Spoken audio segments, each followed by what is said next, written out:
Texas wins their second NCAA championship in a row. It's Bob Bowman's third as a head coach in a row. He was at ASU and won in 2024. Now in 2025 and 2026, he's gone back-to-back with Texas. Let's give Texas their flowers now. There are things I want to talk about in a little bit of concern with Texas, not anything too crazy, but they won this meet handily once again. They were just simply the best team. They were competitive in just about every event. They were really competitive in the breaststrokes, which is not typical. Texas has always been a 200 fly team, and that actually wasn't really one of their strengths last week, excuse me. But the 200 breaststroke, they had an amazing event as a team. Despite what Rowdy Gaines said over the air, they do have star power. Hubert Koch, one of the best swimmers in the NCAA this year, joined an exclusive club, being able to go 42 in both the 100 fly and the 100 back. And when I mean exclusive, I mean he's the only one that has ever done that. So extremely exclusive club there. This is the 17th national championship in program history for the Longhorns. They were on a little bit of a drought after Eddie Reese left, but Bob Bowman has gotten them right back on track. There's no reason to expect that Bowman is going to go anywhere. This is going to be a dynasty that's going to live for a long time. They're going to win lots of championships. They're just a very well-run program. They're run on a standard. They don't really listen to outside noise, which is kind of the best way to run a program. If you're going to run a program in the NCAA, this isn't just swimming. This goes for football. This goes for basketball. When you see the programs that run off of outside noise, and this is what people are saying about you, and that's why you should be going fast, that's why you should be playing hard, that's why you should be doing this, it tends to generate a lot of success at the beginning of a rebuild, but it doesn't give you the sustained success that Nick Saban had at Alabama, that Coach K had at Duke, that, say, even Kirby Smart at Georgia, or what we suspect Curt Cignetti at Indiana is going to do. That's because those guys don't run on things like that. They don't even show you the press. They don't even care what people are saying about their program. The way they run their program is, this is the standard, and this is why you do this, you execute this way, because this is Alabama football, this is Duke basketball, this is Texas swimming and diving. The programs that run off of this is the standard, and this is how we execute everything, because that's just who we are, and that's what we've decided for our program, that's your sustained success programs. I see Texas as being one of those. I see Bowman, anytime I listen to him talk, he seems to be a coach that runs that way, and I think that that's a much better plan for sustained success. That's why I think that this is just going to kind of be what we see out of Texas. They're going to be competing, if not winning, for championships for years to come. With that being said, is it crazy to say that they might have looked just a little bit vulnerable this week? Just a slight chance of vulnerability, in the sense that they're not Virginia women, that they just can't be beaten. I don't see Virginia women being beaten realistically anytime soon. I certainly don't see them not being a favorite going into an NCAA meet for a long time. I don't see that being the case with this Texas team.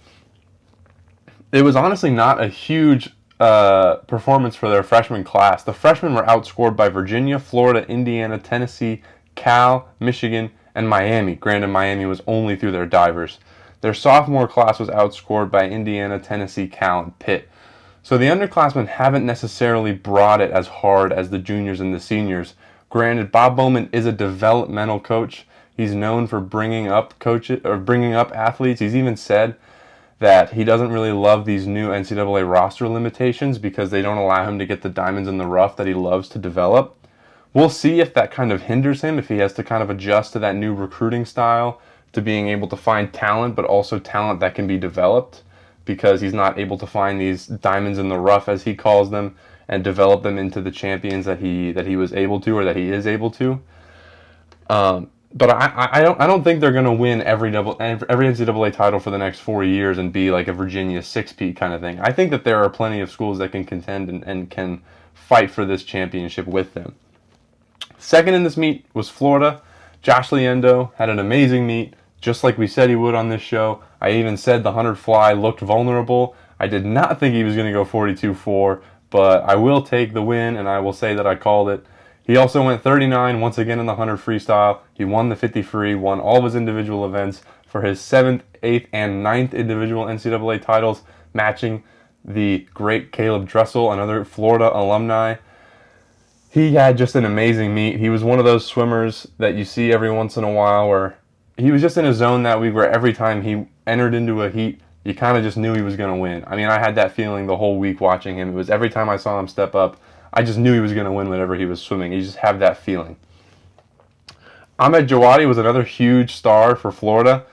He went the NCAA record in the mile, 14:10. His race with Sarkany. I'm a 50 freestyler at heart. I love the sprints. I think the men's mile might have been the most entertaining race of this NCAA season, and I don't know if it's really all that close. They were neck and neck with each other the entire race, going back and forth. Jawadi did a little Bobby Fink and pulled away at the last 50, broke the NCAA record. It was so much fun to watch. He had a great meet all around, had a good 500 as well. Florida had some huge diving points. They scored 58 off of their divers. That helped them keep their distance on Indiana, who was kind of closing in at times, and they were really competing for that second spot. Now, looking ahead for Florida to the transfer portal, Luka Mladenovic from Michigan was an A finalist in both the breaststroke events. He is now in the transfer portal. If I were Florida, I would push hard for Luka Mladenovic. I think that he is someone who could complement their roster super well. I know they're going to spend some time trying to find anyone to fill the shoes of Josh Liendo, and I mean, they're not going to find another Josh Liendo for next year. But I would push hard for this breaststroke hole because you could see it on their medley relays. You could see it individually. That is a huge hole in their roster at the moment. And getting someone like that, I would be surprised if they weren't making a huge push for them. Another team I thought was really interesting was ASU at 4th. Their relays, my goodness, were unbelievable. Rowdy Gaines called it an upset when they won the 2 medley relay. I don't really see that, but they won every single relay except for the 800, and in the 800 they got 8th, which you'll obviously take. 4 out of 5 wins in the relays is ridiculous. 182 points total, 20 more points than the next best team, which, as you could guess, was Texas. ASU had another amazing meet. They're proving that they're still a great team despite Bob Bowman's exiting to Texas. But I think the future of ASU is really going to lean on these next 2 years and how they can really start to prove themselves with Bob Bowman's athletes starting to leave.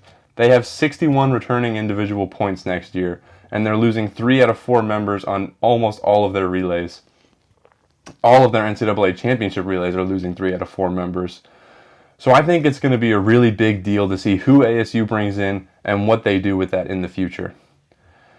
Now, looking at the top 10, if you look outside of who won the meet, who was top 3, I think the biggest storyline of this meet was the Virginia men and them being able to surge themselves into the top 10.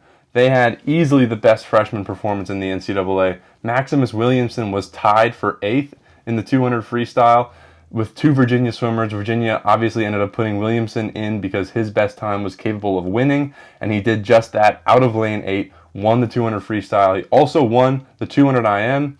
Heilman scored 32 points. David King scored 25 points.